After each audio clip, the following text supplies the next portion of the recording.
大米粥是一种营养丰富、易于消化、味道清香的美食，是许多人喜爱的早餐或夜宵选择。然而，如何煮出香浓可口的大米粥却是一门学问。让我们一起来了解煮大米粥的3个小技巧，让你轻松煮出美味的大米粥。大家好，我是小林，欢迎来到我的频道。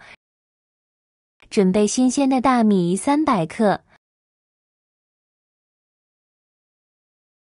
放在清水中给它冲洗干净。清洗大米的次数不需要太多，只需要清洗1次就可以了。清洗的次数越多，那么大米里面的核黄素就容易流失，一遍就能把大米里面的灰尘给清洗完啦。第一步，提前泡米。煮白米粥时，许多人常常忽略提前泡米这一关键步骤。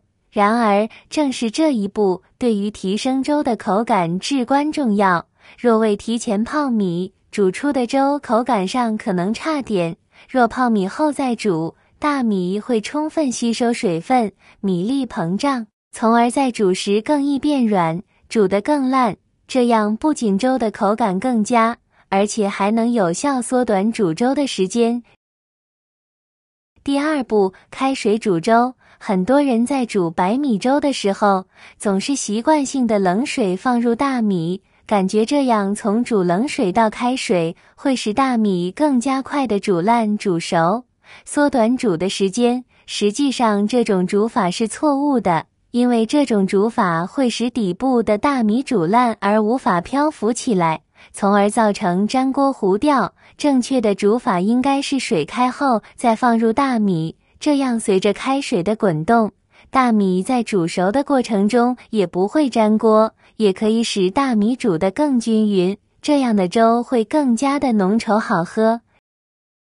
第三步，大米与水的比例。很多人在煮白米粥的时候，在添加清水的时候，总是凭感觉来加的。但是这种做法很容易导致我们多加水或者是少加水，煮出来的白米粥过于稀幼或过于浓稠，所以大米与水的比例也是很重要的。想要白米粥浓稠一点的话，大米与水的比例是1:12，想要稀一点的白米粥，其比例是1:18。而且水量一定要一次性添加，避免影响到白米粥的米香味和粘稠度。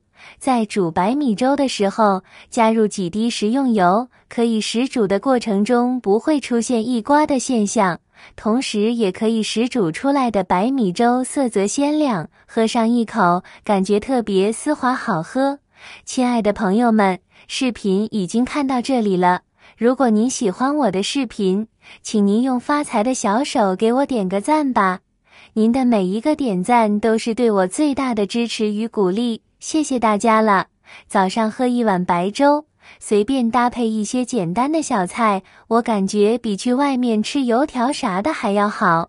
如果各位家长们有时间、有精力的话，早上起来也可以给孩子做一顿，香浓粘稠真好喝。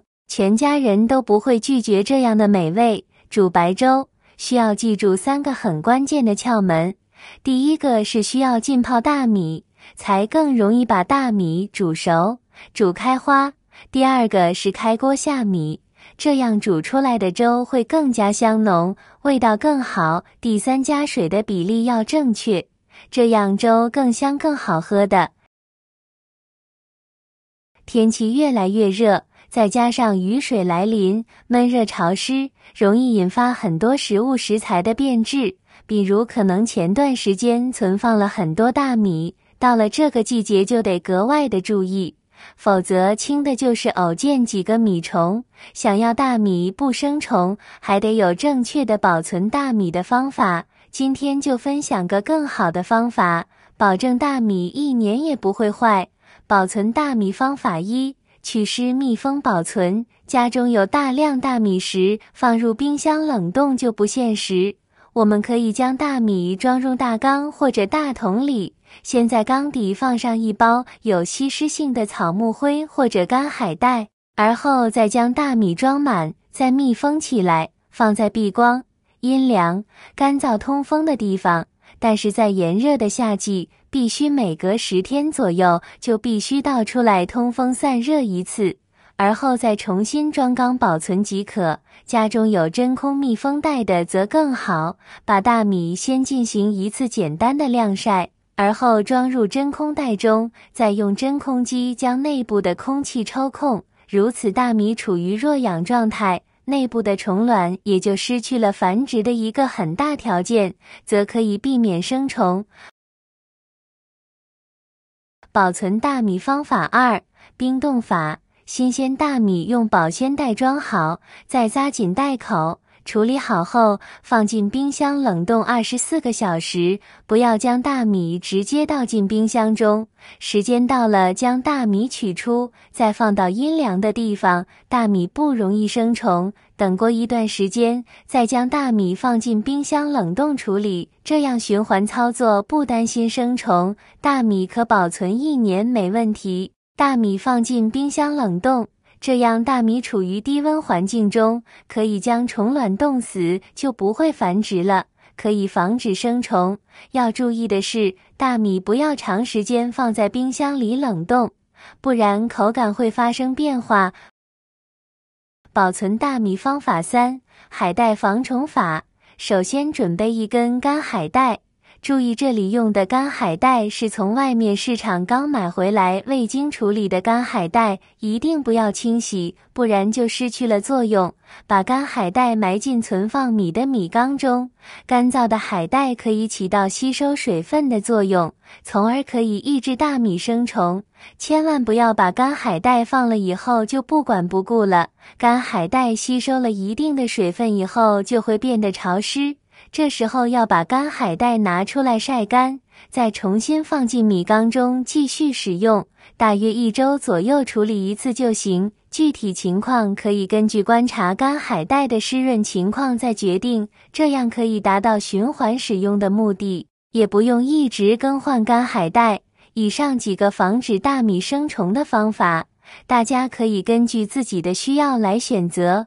仔细看一下，会发现我们用到的防虫妙招都是生活中非常常见的物品，但是只要使用得当，就可以起到巨大的作用。还有一点很重，储存大米防止生虫，除了借用一些外物之外，一定要做好密封工作，选择密闭性较强的米缸或者储米桶，隔绝空气之后，米虫自然无法存活。一整套工作下来，大米就不会再生虫了。大家赶快动手试试吧。好了，今天的精彩视频分享到这里了，感谢大家的支持，我们明天视频再见。